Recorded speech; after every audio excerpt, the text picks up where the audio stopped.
நான் வந்து இப்போ சைக்காலஜிஸ்ட்னு கூகுளில் தேடினோம்னா நிறைய பேர் இருக்காங்க. ஸோ நான் எப்படி கண்டுபிடிக்கிறது இவங்க தான் ப்ரொஃபஷனல் சைக்காலஜிஸ்ட்டு, இவங்க வந்து இது அப்படிங்கிறது எப்படி நான் கண்டுபிடிக்கிறேன்? ஒரு ப்ரொஃபஷனல் சைக்காலஜிஸ்ட்டை நான் எப்படி கண்டுபிடிக்கலாம்? ஓகே, ப்ரொஃபஷனல் சைக்காலஜிஸ்ட் அப்படிங்கிறது இப்போ ஃபார் எக்ஸாம்பிள் நீங்கள் வந்து ஒரு டாக்டர்ஸ் தேடுறீங்க, இல்லை ஏதாவது ஒரு ஷோரூம்ஸ் தேடுறீங்க, இது எல்லாமே நீங்கள் கூகுளில் போடுறீங்கன்னா வாட் எவர் இஸ் அவைலபிள் எல்லாமே உங்களுக்கு காட்டும் இல்லைங்களா?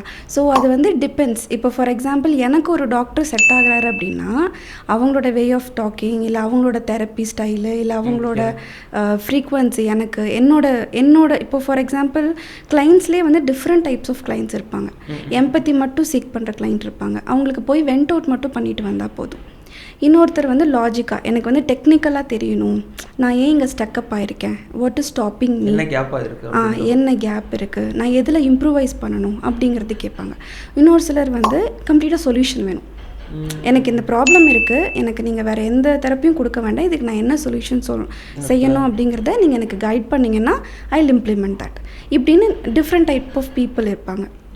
இதில் யாருக்கு யாரோட இப்போ ப்ரொவைடட் அந்த தெரப்பிஸ்ட் வந்து ரொம்ப இமோஷ்னலி கனெக்டட், ரொம்ப வந்து எம்பத்தட்டிக்கலான ஒரு பர்சனாக இருக்காங்க அப்படின்னும் போது ரொம்ப எம்பத்தட்டிக்கலான வெண்ட் அவுட் மட்டும் சீக் பண்ணுற ஒரு சில கிளைண்ட்ஸ்க்கு வந்து அவங்க கரெக்டாக இருப்பாங்க. எப்படி நான் கண்டுபிடிக்கிறது? இப்போ நான் வந்து எனக்கான இஷ்யூ எனக்கு தெரியும், நான் வெண்ட் அவுட் பண்ணுற சைக்காலஜிஸ்ட் வேணுமா, சைக்காலஜிஸ்ட் யார், டெக்னிக்கலாக இருக்கிற சைக்காலஜிஸ்ட் யார், சொல்யூஷன் கொடுக்குற சைக்காலஜிஸ்ட் யார், நான் எப்படி ஐடென்டிஃபை பண்ணுறது?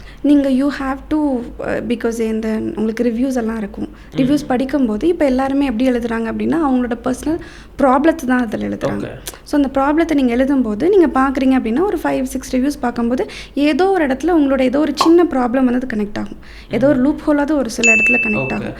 அதை வச்சு யூ வில் ஹாவ் ஒரு ட்ரஸ்ட் சின்னதாக ஒரு பில்ட் பண்ண உங்களுக்கே ஒரு இன்ட்யூஷன் தோணும். ஸோ அப்படி போகும்போது மோஸ்ட்லி அது கரெக்டாக தான் இருக்கும்.